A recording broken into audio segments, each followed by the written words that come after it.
नमस्कार, मैं प्रिया। स्वागत है आपका अकोला विजन न्यूज में।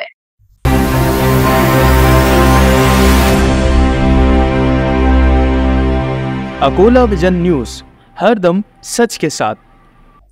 अकोला में पिता ने 10 दिन के नवजात को मां से जबरन अलग किया, शहर में सनसनी। पीड़ित मां माहिरा बानो ने पहले स्थानीय पुलिस थाने में शिकायत दर्ज कराई, लेकिन सुनवाई न होने पर सीधे जिला पुलिस अधीक्षक कार्यालय पहुंचकर न्याय की गुहार लगाई। उन्होंने चेतावनी दी, मुझे मेरा बच्चा वापस दो, नहीं तो मैं अपनी जान दे दूंगी। जैसे ही ये बात अकोला के पुलिस अधीक्षक श्री अर्चित चांडक तक पहुंची, उन्होंने तत्काल कार्यवाही के आदेश दिए। सिर्फ 5 घंटे के भीतर नवजात शिशु को मां की गोद में वापस सौंप दिया गया। माझ्या अक्षरी जे माहिरा बानो जे आहेत त्या बाळापूरच्या रहिवासी आहेत. त्यांचं लग्न जे आहे मूर्तिजापूरला झालं होतं. 25 तारखेला त्यांची डिलिव्हरी झाली होती आणि 4 तारखेला त्यांचे पती इथे आले आणि त्यांनी त्यांच्या मुलाला जबरदस्ती डॉक्टर पार्थसारथी शुक्ल यांच्या रुग्णालयातून मूर्तिजापूर इथे घेऊन गेले होते. तरी त्याच दिवशी रामदासपूर पोलीस स्टेशन अकोला इथे त्यांची तक्रार दाखल केली होती, परंतु त्या तक्रारीवर कुठलीही दखल घेतलेली नाही.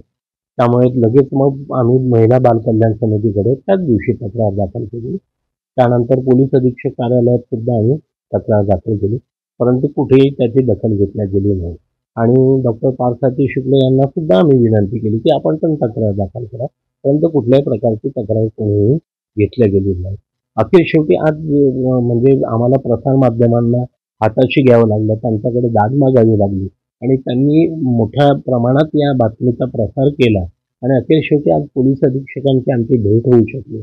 त्यांनी त्वरित आमची दखल घेतली आणि रामदासपूर पोलीस स्टेशनचे पोलीस निरीक्षक शैलेश खंडारे यांना त्वरित दखल घेऊन महिला बाल कल्याण समितीकडे जावं लागलं. तिथे ॲडव्होकेट संजय देशमुख आणि पदाधिकारी त्यांच्या माध्यमातून सगळं अंमलबजावणी करण्याची प्रक्रिया त्वरित करण्यात आली. त्यामुळे आज या महिला बानूला तिचं बाळ इतक्या दिवसांनी 15 दिवसांनी परत मिळालं. त्याबद्दल मी सगळ्या प्रसारमाध्यमांचे मनापासून आभार मानतो.